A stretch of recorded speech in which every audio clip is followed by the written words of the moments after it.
नमस्ते दोस्तों, मैं विजय ठक्कर और आप सबका स्वागत करता हूं हमारे एक नए वीकली एनालिसिस वाले वीडियो में। आज के वीडियो में हम लोग मार्केट के बारे में बात करेंगे। लास्ट वीक क्या हुआ, आने वाले टाइम में क्या हो सकता है, सेक्टर्स के बारे में बात करेंगे कि कौन से सेक्टर्स पे ध्यान देना चाहिए। और इन द लास्ट आज मैं आप लोगों के साथ एक ऐसी चीज़ शेयर करने वाला हूँ ना, एक ऐसा चार्ट शेयर करने वाला हूँ जहाँ पे आप लोगों को ट्रेंड लाइन का इतना इंपॉर्टेंस क्यों होता है वो पता लगेगा। और ये जो स्टॉक है ये एक ऐसे सेक्टर से है जो बड़ा साइक्लिकल होता है। और कल मैंने ये सेक्टर के रिलेटेड ऑलमोस्ट 15 से 50 स्टॉक मैंने देखे, और मुझे ये सारे स्टॉक्स में से सिर्फ यही जो स्टॉक मैं आप लोगों को आज बताऊंगा वही मुझे सबसे ज़्यादा स्ट्रांग लगा। तो मैंने सोचा कि मैं आप लोगों को ट्रेंड लाइन के बेसिस पे उसका इंपॉर्टेंस क्या है वो भी समझा दूंगा। तो वो तो हम लोग खैर देखेंगे ही, बट पहले हम लोग मार्केट के बारे में बात कर लेते हैं।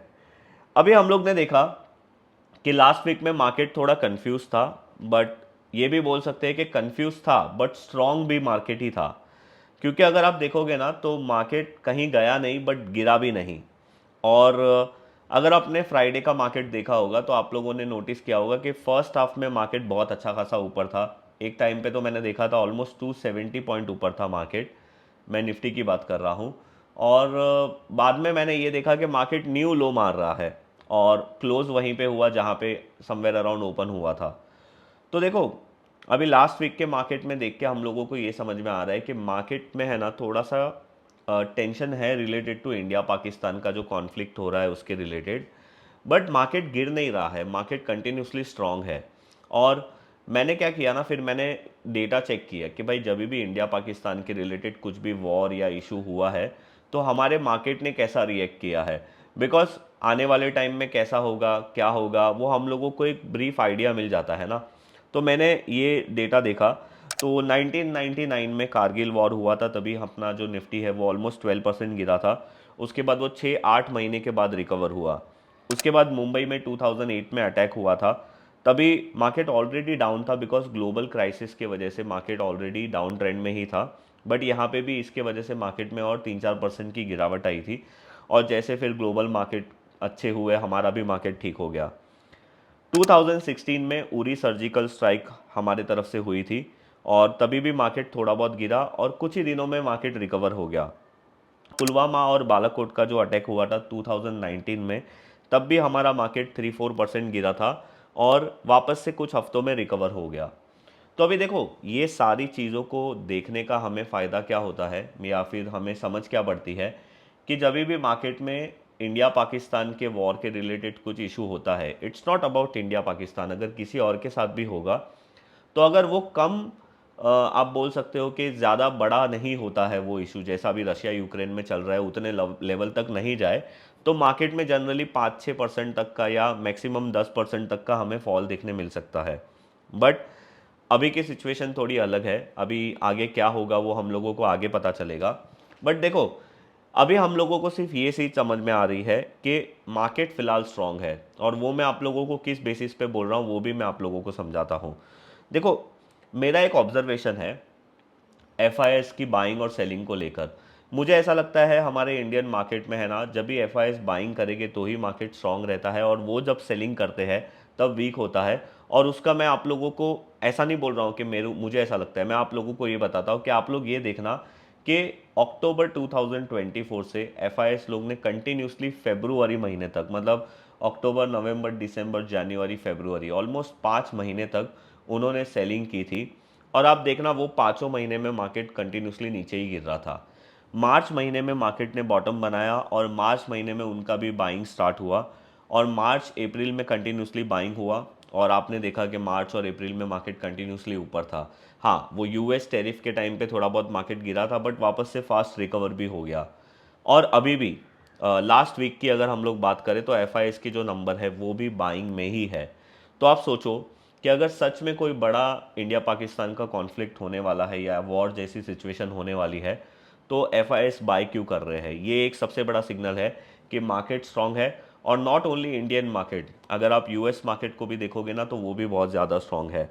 चलो, अभी मैंने आप लोगों को ये सारी चीज़ें तो बहुत बता दी, चार्ट में जाके देखते हैं कि भाई एक्चुअल में मार्केट में क्या चल रहा है। तो देखो, ये निफ्टी का मंथली टाइम फ्रेम का चार्ट है। सॉरी वीकली टाइम फ्रेम का चार्ट है। और आप यहाँ पे देखो, चलो पहले मंथली ही देख लेते हैं। लास्ट मंथ अगर आप देखोगे ना तो अप्रैल में बहुत सारी चीज़ें हुई, बट मार्केट ने क्लोज एकदम स्ट्रांग दिया है। और अगर आप वीकली बेसिस का चार्ट देखोगे तो यहाँ पे भी मार्केट कंटिन्यूसली ऊपर जा रहा है। अगर हम वो टैरिफ वाली बैड न्यूज़ से मार्केट को देखें तो ऑलमोस्ट मार्केट 2800 पॉइंट चल चुका है, और अभी जहाँ पे है वहाँ तक ऑलमोस्ट 12%, मतलब 2600 पॉइंट। तो मार्केट अभी स्ट्रांग है। मार्केट में देखो अभी जो नियरेस्ट रेजिस्टेंस है दैट इज़ 24,800, और जो नियरेस्ट सपोर्ट है वो है 23,800। तो ये दोनों चीज़ों पे हमें ध्यान रखना चाहिए। एंड अगर मार्केट में अभी थोड़ा बहुत करेक्शन आता है तो मेरे हिसाब से आप लोगों को यहाँ पे कहीं पे सपोर्ट के पास एक बाइंग अपॉर्चुनिटी देखनी चाहिए, बिकॉज मार्केट जो इतने टाइम से डाउन ट्रेंड पे चल रहा था वो भी अभी ठीक हो गया है। मेरे हिसाब से मार्केट अभी अप ट्रेंड में चल रहा है, और मार्केट में आप लोगों को बाइंग अपॉर्चुनिटी देखनी चाहिए जब भी मार्केट एक अच्छा फॉल करता है तब। अगर आप बैंक निफ्टी का चार्ट देखोगे on a weekly time frame तो बैंक निफ्टी में भी कुछ इतना खास हुआ नहीं है। बैंक निफ्टी कंपैरेटिवली निफ्टी से ज़्यादा स्ट्रांग है, और अगर आप निफ्टी फाइनेंशियल सर्विसेज का चार्ट देखोगे तो वो भी ज़्यादा स्ट्रांग है। तो ये तो हमने मतलब इंडेक्स की बात कर दी। अगर हम लोग सेक्टर्स की बात करें तो लास्ट वीक में देखो ऑयल एंड गैस सेक्टर सबसे ज़्यादा चला है, रियलिटी सेक्टर सबसे ज़्यादा चला है, और गिरने में लास्ट वीक में मीडिया, स्मॉल कैप और ये सारे सेक्टर थे। बट अभी ये मंथ ऑलमोस्ट हमारा अप्रैल का ख़त्म हो गया है, तो हम लोग यहाँ पे देखते हैं लास्ट मंथ में ऑयल एंड गैस सबसे ज़्यादा चला है। और मुझे ऐसा लगता है कि ये सेक्टर में सबसे ज़्यादा परफॉर्मेंस का जो रीज़न है वो है रिलायंस, बिकॉज रिलायंस की वजह से ही मार्केट में इतना अच्छा ये सेक्टर में इतना अच्छा स्ट्रेंथ आया है।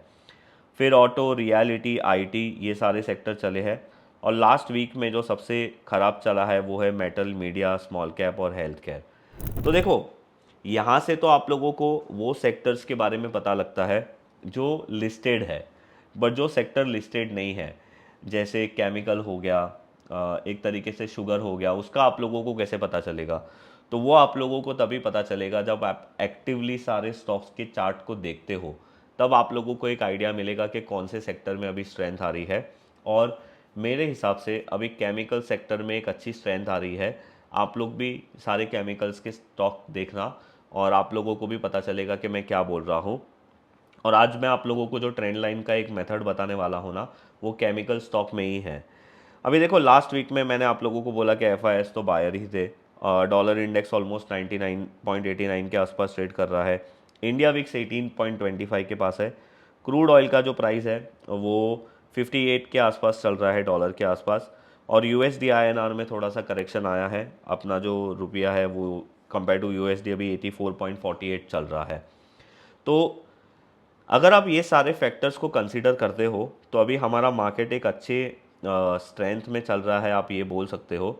और उस हिसाब से मार्केट में अभी आप लोगों को अच्छे जो ब्रेकआउट्स हो रहे हैं स्टॉक्स, उसके ऊपर ज़्यादा फोकस करना चाहिए। तो देखो आज जो मैं आप लोगों को स्टॉक बताने वाला हूँ जिसका चार्ट आप लोगों को ज़रूर देखना चाहिए, वो स्टॉक का नाम है प्रीवी स्पेशलिटी केमिकल लिमिटेड। अभी जो मैं आप लोगों को चार्ट दिखा रहा हूँ ना, उससे पहले आप लोग यहाँ पे ये देखो, मैं आप लोगों को जो बताने की कोशिश कर रहा हूँ वो ये स्टॉक का जो मेजर रेजिस्टेंस था पहले वो 2017 में था, और वो 600 के आसपास था। और इसने वो रेजिस्टेंस ब्रेक किया था 2021 में, और उसके बाद ये 600 से ऑलमोस्ट नॉन स्टॉप 2200 तक गया था। और देखो अब यहाँ पे ये स्टॉक ने हाई बनाया 2249 का। उसके बाद ये वापस से गिरा, ऑलमोस्ट 870 तक आ गया था। बट अभी आप लोगों को मैं जो बताने की कोशिश कर रहा हूँ वो क्या है कि समझो किसी स्टॉक में एक अच्छी रैली आती है, और फिर वो स्टॉक एक अच्छा सा कंसोलिडेट करता है, या फिर वो वापस गिर जाता है, तो वो एक ऐसा पैटर्न बनाता है। और या तो फिर वो एक कैसे ब्रेकआउट करेगा जिसे हम लोग नॉर्मली इसमें मैं मल्टी ईयर ब्रेकआउट बोलता हूँ। तो मल्टी ईयर ब्रेकआउट में क्या होता है ना कि आप लोगों को ऑल टाइम हाई के पास एक रेजिस्टेंस लाइन बनानी पड़ती है, और जब भी स्टॉक अपना वापस से ऑल टाइम हाई ब्रेक करता है तो वो एक तरीके से मल्टी ईयर ब्रेकआउट बोला जाता है। But there is other method also कि जनरली आप सपोर्ट और रेजिस्टेंस लाइन बनाते हो ना, उससे ज़्यादा अच्छा ट्रेंड लाइन होता है। आप लोगों को एक बेटर एंट्री, और आपका जो मेजर ब्रेकआउट होता है उससे पहले आप लोगों को एक एंट्री मिलती है उसमें। तो वो एग्जांपल क्या है मैं आप लोगों को बताता हूँ। देखो ये स्टॉक में क्या हुआ है, इस स्टॉक ने रैली किया, फिर ऑलमोस्ट 50% से भी ज़्यादा इसने करेक्ट किया, फिर वापस यहाँ पे ये स्टॉक ने ऐसे ये पैटर्न में अभी ब्रेकआउट कर रहा है। तो अगर आप यहाँ पे एक ट्रेंड लाइन लगाते हो तो आप लोगों को समझ में आएगा कि इसका जो मेजर ब्रेकआउट है वो तो ऑल टाइम हाई के बाद होने ही वाला है, बट यहाँ पे भी आप लोगों को ट्रेंड लाइन लगाने के बेसिस पे एक सिग्नल मिलता है कि ये स्टॉक में एक अच्छी स्ट्रेंथ आ रही है और ये स्टॉक में एक अच्छा ब्रेकआउट आ रहा है, और वही अभी ये प्रीवियस स्पेशलिटी केमिकल स्टॉक में हो रहा है। अभी देखो, जो मैं आप लोगों को चार्ट दिखा रहा हूँ ना, वो एज़ पर सेबी रूल बता रहा हूँ, जो पहले के प्राइस होते हैं 3-4 महीने पहले के।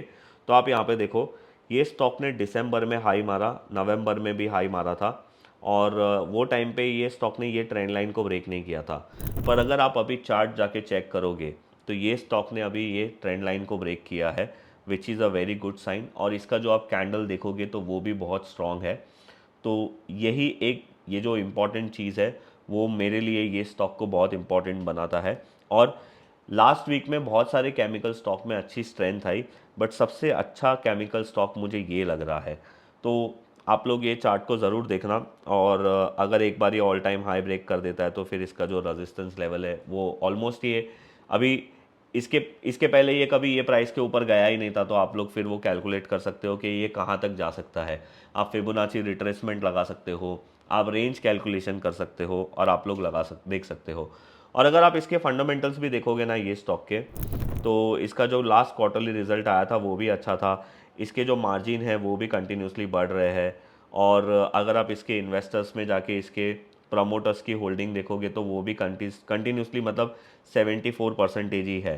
तो ओवरऑल ये स्टॉक मुझे अच्छा लग रहा है। आप लोग ज़रूर इसके बारे में चेक करना। और देखो, मैं अभी आप लोगों को है ना कोई भी यहाँ पे बाइंग या सेलिंग रिकमेंडेशन नहीं दे रहा हूँ। मैं आप लोगों को सिर्फ ये बताने की कोशिश कर रहा हूँ कि ट्रेंड लाइन का इम्पोर्टेंस क्या होता है और आप लोगों को कैसे उसे यूज़ करना चाहिए, और जो भी एज़ पर रूल के हिसाब से डेटा मैं आप लोगों को दिखा सकता था वो मैंने दिखाया।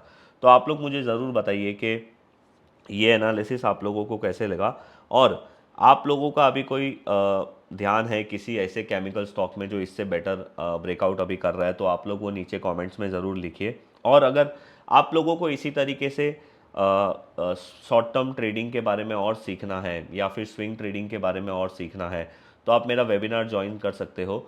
उसकी लिंक मैं नीचे डिस्क्रिप्शन में दे दूंगा। वहाँ पे मेरा जो ये शॉर्ट टर्म ट्रेडिंग का मेथड है ना वो मैंने एक्सप्लेन किया है, और मेरा एक स्विंग ट्रेडिंग का मेथड है जिसके बेसिस पे मैं स्विंग ट्रेड करता हूँ, वो भी मैंने एक्सप्लेन किया है। बट हाँ, ये जो मेरा मेथड है, मैं आप लोगों को ये ज़रा भी नहीं बोल रहा हूँ कि ये 100% गारंटेड होता है, ये काम करता है, नहीं। जब ओवरऑल मार्केट अच्छा होगा तो आप लोगों को सब कुछ अच्छा काम करेगा, बट जब मार्केट में ही पैनिक होती है, मार्केट बहुत ख़राब होता है ना, तब कोई भी मेथड काम नहीं करती है। बट इसका मतलब ये नहीं है कि ये मेथड भी ख़राब है। ऐसा कोई मेथड नहीं होता है जो मार्केट में हमेशा अच्छा ही काम करता है, राइट। ये सिर्फ हमारे एक्सपीरियंस के बेसिस पे हम लोगों को आगे जाके पता चलता है। तो अगर आप लोगों को आज का ये वीडियो हमारा अच्छा लगा होगा तो हमारे वीडियो को लाइक और शेयर ज़रूर करिए, और अगर आप हमारे चैनल पे नए हो तो हमारे चैनल को सब्सक्राइब ज़रूर करिए। मैं मिलूँगा आप लोगों को ऐसे ही कोई नेक्स्ट वीडियो में, तब तक के लिए बाय बाय।